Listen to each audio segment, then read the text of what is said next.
Las aeronaves no caen del cielo sin más. Siempre hay una larga cadena de coincidencias que lleva a cualquier incidente aéreo. Y aunque eso sigue siendo cierto, los horrendos videos que todos vimos el viernes 9 de agosto desde Brasil parecen contar una historia muy diferente. Ahora, nunca hago videos sobre accidentes con víctimas humanas antes de que se publique el informe final, y esta no es la excepción. Pero dado cuántos de ustedes que son pasajeros nerviosos, he decidido crear este video para explicar algunos de los conceptos básicos detrás de los clips que vieron.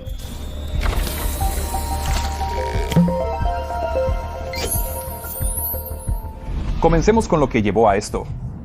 El viernes 9 de agosto de 2024, un avión de transporte regional 72500 de Buepas Líneas Aéreas en Brasil estaba programado para volar una ruta doméstica desde Cascavel en el aeropuerto Alberto Mendes da Silva hasta Sao Paulo. La aeronave despegó normalmente tras un retraso de 20 minutos desde la pista 15 y ascendió a su altitud de crucero de nivel de vuelo 170, cerca de 17.000 pies. El tiempo de bloque para este vuelo suele ser de unas 2 horas, pero algo ocurrió cuando la aeronave normalmente habría iniciado su descenso. Los datos de Automatic Dependent Surveillance Broadcast B mostraron que la aeronave primero descendió lentamente, luego volvió a ascender, seguido de un descenso extremadamente rápido de entre 12.000 a 14.000 pies por minuto, hasta que finalmente se estrelló en una zona residencial fuera de Venedo. La aeronave se estrelló contra una casa, sin reportes de víctimas en tierra, pero los 62 pasajeros y la tripulación a bordo perecieron inmediatamente en el accidente y los trabajos de recuperación aún continúan al momento de grabar este video. No hubo llamadas de emergencia de los pilotos, y aunque los datos de Automatic Dependent Surveillance Broadcast B mostraron indicaciones de velocidad erráticas durante todo el vuelo, esas indicaciones también estuvieron presentes en vuelos anteriores, lo que indicaría un problema con los datos y no con la aeronave.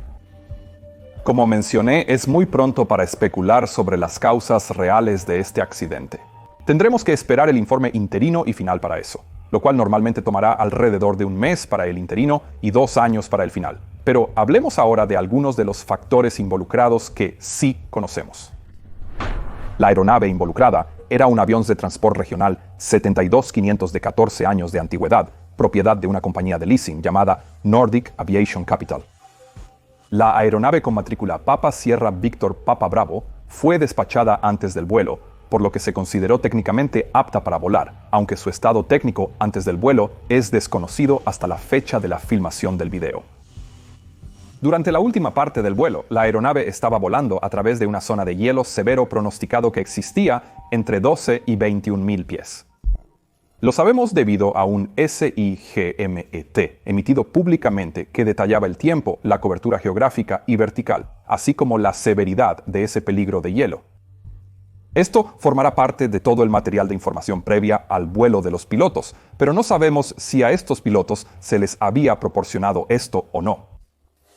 Tampoco sabemos si esta formación de hielo tuvo algún impacto en lo que sucedió, pero vale la pena mencionar aquí que el avión de transporte regional, aunque generalmente es un avión muy confiable y ha tenido problemas para lidiar con condiciones de hielo antes. El primer accidente fatal del avión ocurrió en 1994, con el vuelo 4184 de American Eagle. En ese caso, un avión de transporte regional 72 entró en condiciones de formación de hielo mientras estaba en un patrón de espera, y cuando el hielo fue eliminado usando las botas del avión, quedaron crestas de hielo en las alas, lo que causó perturbaciones aerodinámicas sobre los alerones. Estas perturbaciones fueron tan fuertes que los alerones entraron en algo llamado inversión, lo que significa que básicamente fueron forzados aerodinámicamente a una posición extrema.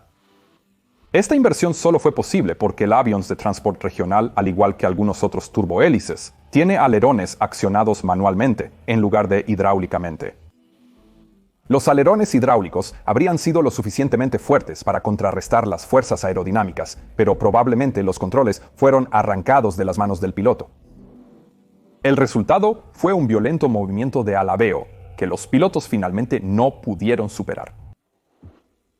Tras el accidente, se modificaron las botas de deshielo del avión, de lo cual hablaré más adelante, y se actualizaron los procedimientos de los pilotos sobre cómo operar en condiciones de hielo para todos los aviones de transporte regional, Sin embargo, el 21 de diciembre de 2002, otro avión de transporte regional, el vuelo 791 de Transasia, se estrelló por una combinación de hielo y procedimientos mal ejecutados. Y esto fue seguido por el vuelo 883 de Aerocaribbean el 4 de noviembre de 2010, también parcialmente debido a la formación de hielo.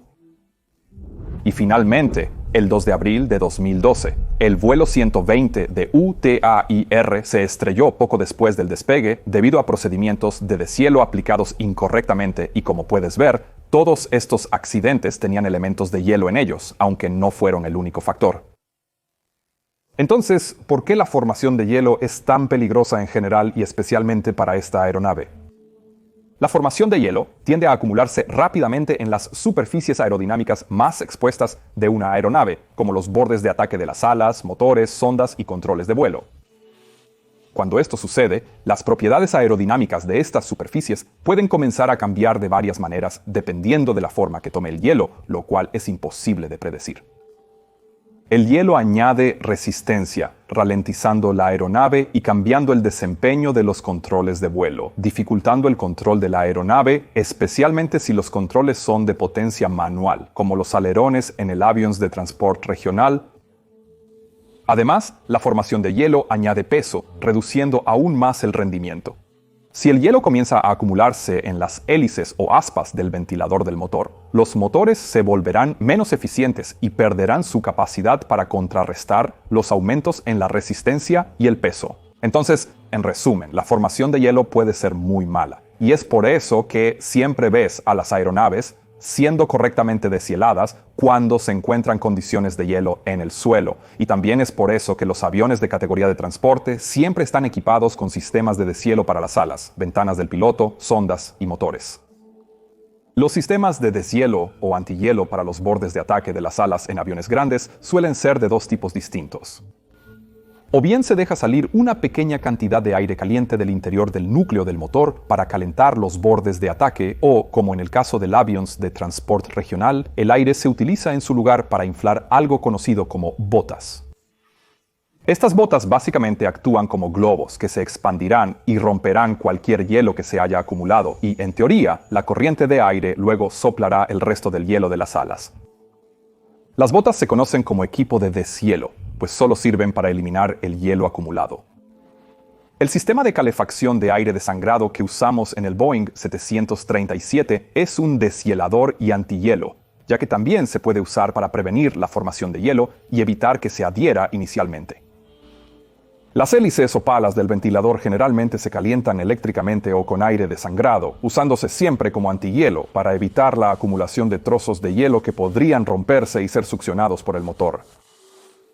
La sensibilidad de una aeronave a la formación de hielo depende de su sobrealimentación y la efectividad de sus sistemas antihielo. Sin embargo, todas las aeronaves deben evitar siempre la formación severa de hielo.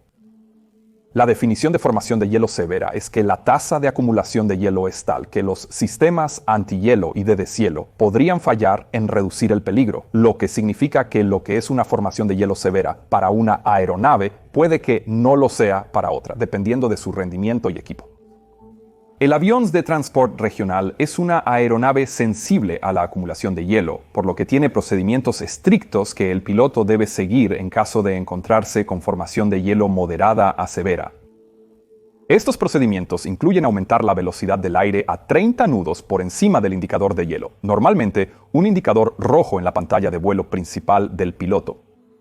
Después, ajustar el empuje continuo máximo, aumentar los niveles de potencia y mover los niveles de condición al 100% para eliminar cualquier hielo de las hélices. Si el avión está muy alto o ha acumulado mucho hielo, puede que no sea posible aumentar la velocidad lo suficiente.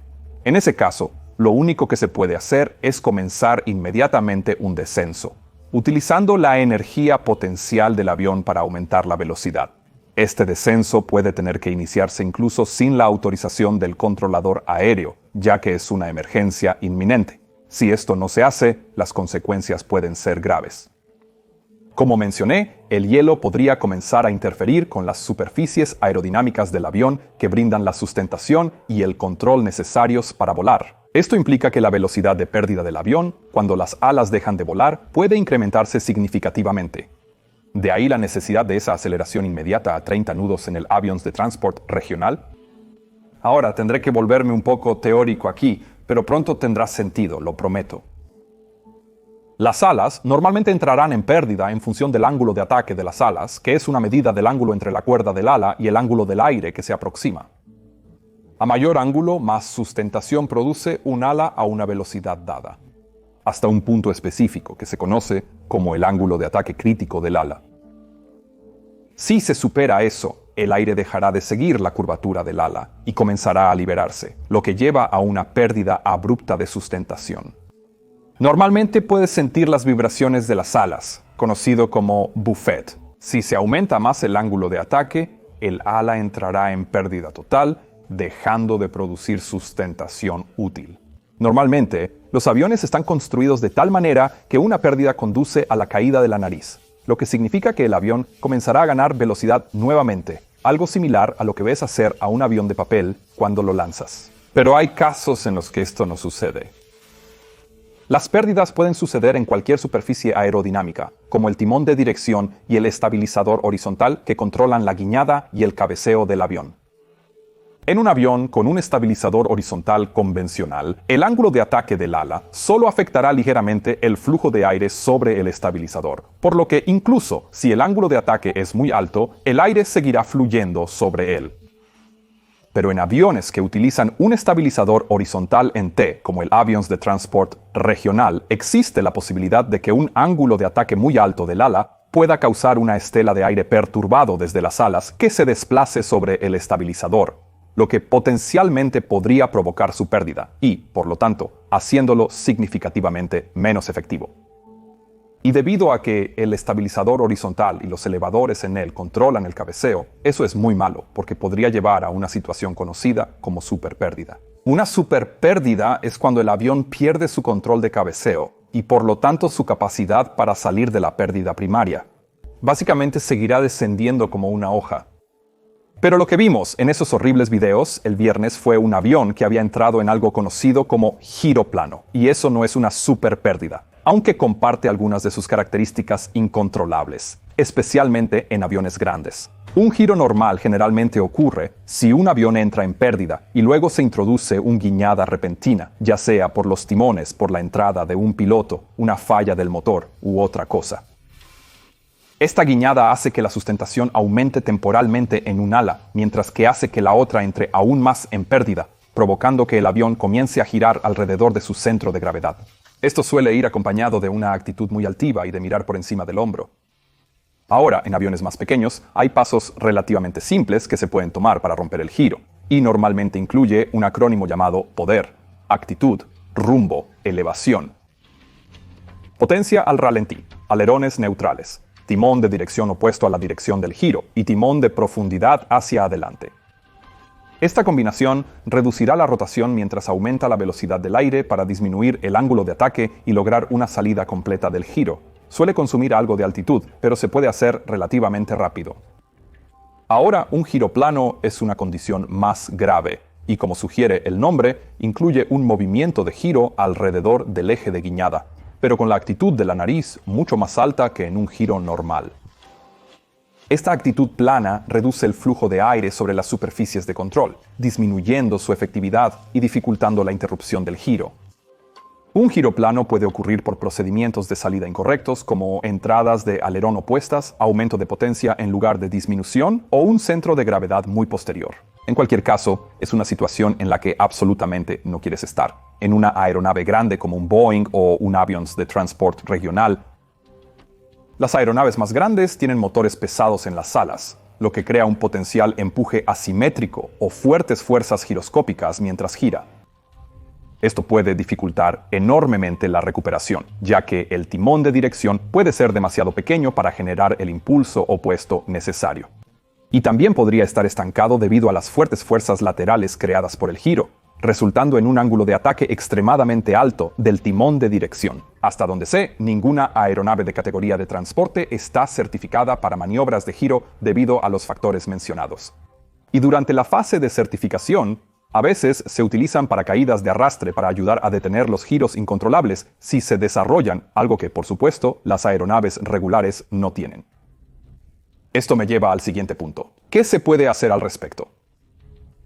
Bueno, el hecho es que la mejor manera de protegerse contra los superestancamientos, giros planos y otras maniobras indeseables es bastante simple. Conciencia, entrenamiento y evitación.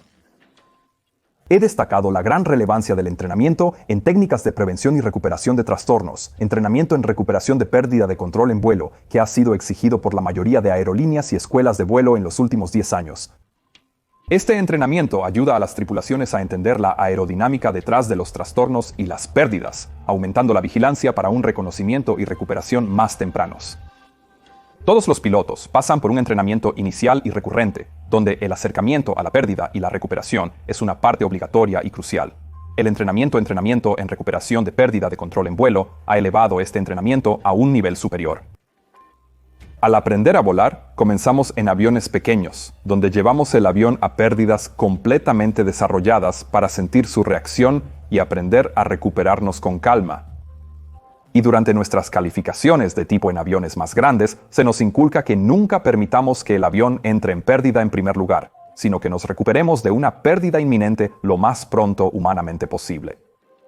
No se entrenan pérdidas completamente desarrolladas porque nuestros simuladores no pueden reproducir con precisión la respuesta del avión, lo que podría resultar en un entrenamiento negativo. Por lo tanto, una pérdida total simplemente no debería ocurrir en estos aviones. Los aviones modernos cuentan con sistemas de advertencia y modos de reversión automáticos para alertar a los pilotos de una pérdida inminente e incluso intervenir si es necesario. El avión de transporte regional tiene varias advertencias instaladas para alertar a los pilotos de pérdidas inminentes y disminución del rendimiento general del avión, que podrían indicar acumulación de hielo. Si se activan las advertencias, se debe seguir de inmediato la lista de verificación y el procedimiento mencionados, ya que el hielo puede formarse muy rápidamente. En aviones como el avión de transporte regional que podrían entrar en pérdida súper, los sistemas de advertencia incluyen un empujador de palanca que empuja físicamente la columna de control hacia adelante para bajar la nariz antes de alcanzar el ángulo crítico de ataque. Y los aviones de Airbus normalmente ni siquiera permiten que el piloto se acerque a ese ángulo en primer lugar utilizando su tecnología fly-by-wire. Y esto me lleva de vuelta a esos horribles clips de video del pasado viernes. Lo que haya sucedido en ese vuelo, tan seguro como que estoy sentado aquí, incluirá una serie de desafortunadas circunstancias conectadas que luego llevaron a los pilotos a perder el control, finalmente. Los clips muestran el avión en un giro plano total. Una vez desarrollado por completo este trastorno, los pilotos probablemente no pudieron hacer algo para detenerlo. Tan pronto como vi las noticias sobre el accidente, convoqué una reunión extra de Zoom con mi equipo de Patreon, donde invité al capitán de entrenamiento de aviones de transporte regional Magnar Nordahl para que explicara cómo funcionaba el avión de transporte regional. Enlazaré su excelente canal a continuación. Soy plenamente consciente del impacto que este tipo de accidente puede tener en los pasajeros nerviosos, y poder proporcionar una explicación y apoyo en persona es exactamente el tipo de cosas que me encanta hacer por mis Patreons. Especialmente porque me ayudan a producir este contenido para luego explicarlo todo y, con suerte, difundir información para hacer la aviación más segura. Así que, a todos mis Patreons allá afuera, gracias. Ahora probablemente tomará al menos un mes antes de que salga el informe preliminar, y eso solo cubrirá los hallazgos más básicos hasta ese punto, y luego generalmente toma entre 1 año y medio a 2 años antes de que se publique el informe final. Una vez que eso suceda, obviamente, volveré con un video completo explicando todas las circunstancias que llevaron a este accidente en el canal de Mentor Pilot. Pero una cosa que puedo garantizar absolutamente es que este accidente, al igual que todos los demás que he cubierto en mis canales, eventualmente hará la aviación aún más segura. Mi equipo y yo continuaremos publicando actualizaciones en mentorpilot.com, así que dirígete allí si quieres mantenerte al día con la historia o usa ground.news.com/mentornow. En este momento, nuestros pensamientos están con las familias y amigos de los 62 pasajeros y la tripulación a bordo del vuelo 2283 y todo el país de Brasil, que sé que están sufriendo.